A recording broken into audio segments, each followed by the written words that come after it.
Ciao, benvenuto. Per il video di oggi ho preso spunto dalle numerose domande che mi vengono fatte sotto i miei video riguardo al mio equipaggiamento. Quindi per il video di oggi andiamo a vedere quegli oggetti del mio equipaggiamento che suscitano un po' più interesse e per i quali ricevo diverse domande sotto i miei video. Buona visione!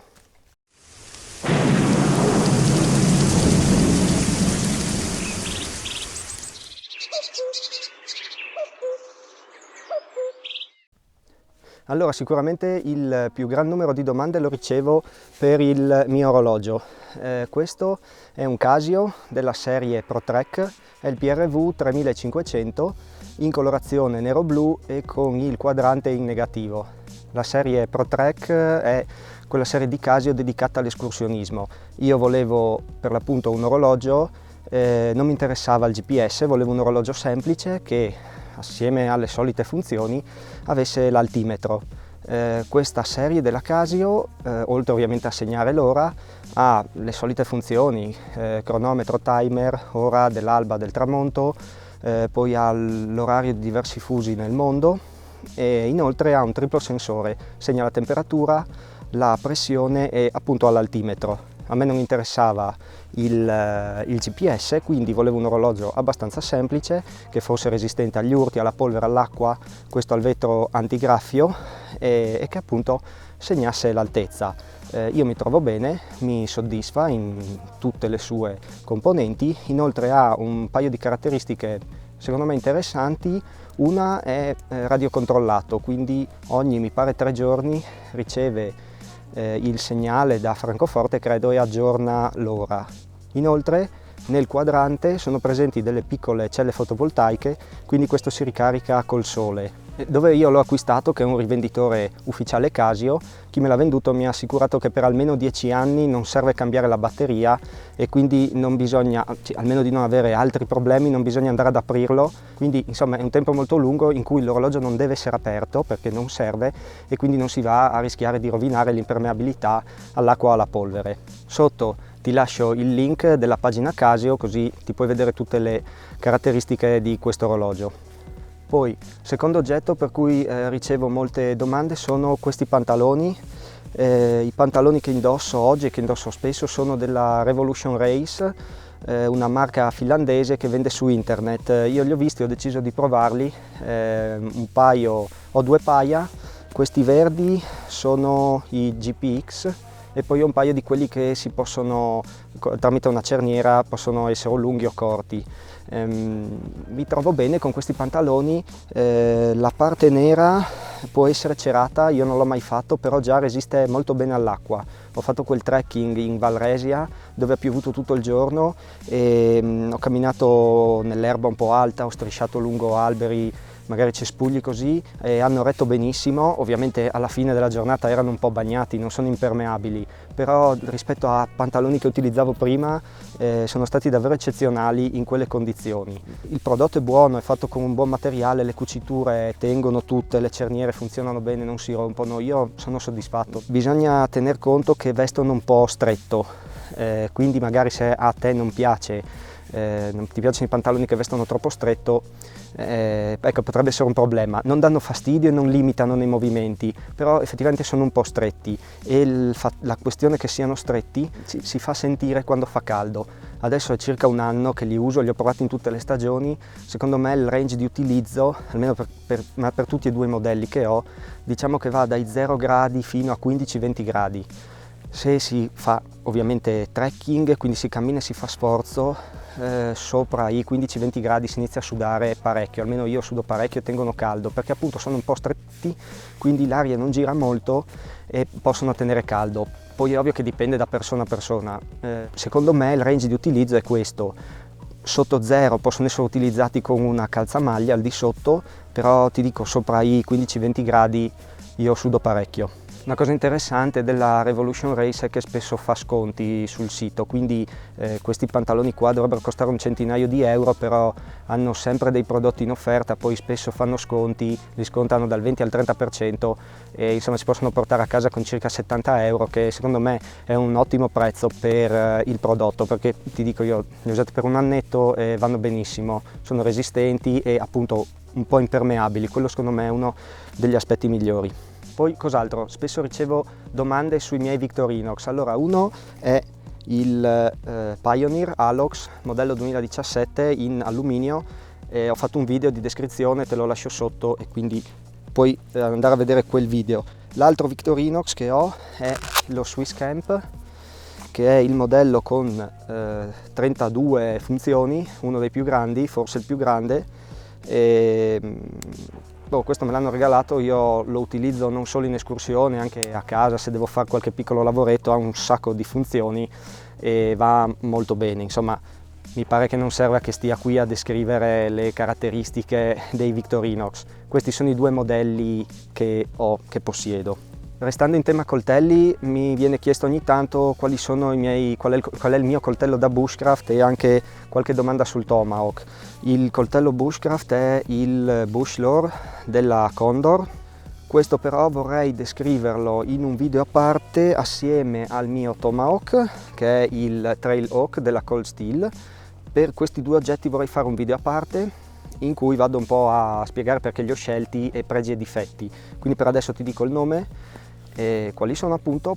Se vuoi vedere come ho customizzato il Trailhawk c'è un video, te lo lascio sotto in descrizione. Poi a breve appunto realizzerò questo video dove parlerò in dettaglio di questi due attrezzi. Poi che altro? Spesso ho ricevuto alcune domande su questa è una Cuxa, una tazza tipica dei paesi nordici che utilizzano per bere il tè. Ovviamente questa non l'ho fatta io, mi piacerebbe intagliarne una, ma per il momento mi fermo ai cucchiai, non sono mai andato oltre. Questa l'ho comprata, adesso onestamente non mi ricordo dove l'ho comprata, credo su Amazon. Di queste se ne trovano tante, trovi da Cuxe da 10 euro in su. Secondo me il mio consiglio è spendere un po' di più di 10 euro. Comunque un prodotto in legno verrà fatto dalle macchine, ma penso sia abbastanza importante scegliere un legno decente, non una roba cinese con legno radioattivo. E poi anche è importante che non gli sia stato dato su prodotti strani, perché comunque noi andiamo a berci dentro, magari ci mettiamo dentro da mangiare, quindi ecco, magari spendere 10-20 euro in più, ma assicurarsi un prodotto decente che sia di un legno buono. Questa dovrebbe essere originale di Betulla. Inoltre è arrivata con delle piccole istruzioni che spiega insomma di non utilizzare liquido troppo caldo al suo interno, di ogni tanto spalmarla con dell'olio alimentare per preservare le sue caratteristiche in modo che non si spacchi. Quindi questa, ti ripeto, si chiama Cuxa, ti lascerò magari sotto, ti metto un link, e ti consiglio appunto di non spendere pochi euro, perché alla fine ci metti dentro roba che bevi, è importante che il legno non sia di scarsa qualità o addirittura appunto sia o legno di dubbia provenienza o che ci siano stati fatti trattamenti un po' strani. Assieme alla Cuxa ogni tanto ho ricevuto domande sulla mia caffettiera, questa non l'ho comprata, vediamo di chi è un Made in Italy inox, ma non saprei di che marca sia. Questa era dei miei nonni, era a casa dei miei nonni, l'ho trovata e ci ho fatto una modifica, nel senso che ho tolto la plastica dal manico in modo che non si sciolga sul fuoco. Quindi questa purtroppo non so darti nessuna indicazione su dove tu la possa comprare. Altre domande mi vengono fatte sullo zaino che utilizzo così, diciamo, per bushcraft. Questo è lo zaino della Miltech, una marca tedesca che fa repliche di zaini militari. Questo è il modello da 20 litri, è l'Assault Pack Small, circa 20 litri. Ha un sistema molle diverso dal solito, è questa specie di laser cut, cioè invece di avere delle stringhe cucite sulla stoffa ha come un altro strato di stoffa dove sono stati ricavati al laser queste asole, e che praticamente è un classico sistema a molle dove si possono agganciare oggetti esterni. A me questo piaceva come colore, mi serviva uno zainetto così per fare bushcraft. Ovviamente questo non ha lo schienale rigido, ha una specie di cintura qui, ma non funziona granché. Gli spallacci sono imbottiti bene, ha tante tasche perché ne ha una grande, una media, questa piccolina e questa un po' più piccola. Ha le tasche qui laterali, ha tutto il sistema molle, le cinghiette. È uno zaino che funziona benissimo in escursione giornaliera così, ma sono sicuro che si possa fare anche una notte fuori. Chi si porta poche robe, un tarp, magari in stagione estiva dove magari basta una coperta, un sacco a pelo leggero, si fa fuori anche tranquillamente una notte. Ecco, anche questo non costa, adesso non mi ricordo, ma non ha prezzi eccessivi, deve essere una cinquantina, una sessantina di euro se non sbaglio, e è buono, sì, ti dico, per fare così, per andare nel bosco, anche un po' maltrattarlo, è perfetto. So che tanti lo usano anche per giocare a soft air, quindi è sicuramente un buon prodotto. Ultima cosa, ogni tanto ricevo domande sui sistemi GPS che utilizzo e sulla cartografia che utilizzo. Allora, io non sono solito registrare la traccia quando vado in giro, a meno che non mi serva per particolari motivi. Quando vado in escursione ho con me il telefono, sul telefono utilizzo un'applicazione che è Orux Map, e su Orux Map ho caricate le Open Andro Map. Applicazioni come Orux ne esistono tantissime. I vantaggi di queste applicazioni sono che permettono di scaricare cartografia offline, quindi tramite la cartografia offline e il GPS posso sapere dove sono, ed è così che io utilizzo il telefono come GPS, diciamo, cioè se magari voglio sapere dove sono, apro un attimo, accendo il GPS, vedo un attimo dove sono, poi torno a spegnere, metto in modalità aereo e il telefono resta lì. Comunque anche su le applicazioni per telefono, sulla cartografia digitale sia da telefono che da computer, vorrei realizzare una serie di video appunto dedicati, quindi per adesso ti lascio queste poche informazioni. In futuro breve realizzerò questa breve serie, farò 2 o 3 video dedicati appunto a applicazioni e cartografia digitale, quindi in quel video sarò un po' più esaustivo. Allora, mi pare di aver risposto un po' a tutte le domande un po' più ricorrenti sul mio equipaggiamento. Se hai qualche altra domanda o ulteriori domande su questi equipaggiamenti, fammele pure sotto in descrizione, ti risponderò come al solito appena posso.